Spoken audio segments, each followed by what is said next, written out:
रसना बासना श्रवण रमण ए तो पशुतुल्य कर्म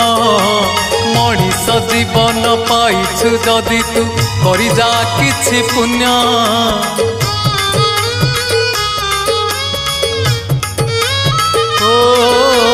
रसना बासना श्रवण रमण ए तो पशुतुल्य कर्म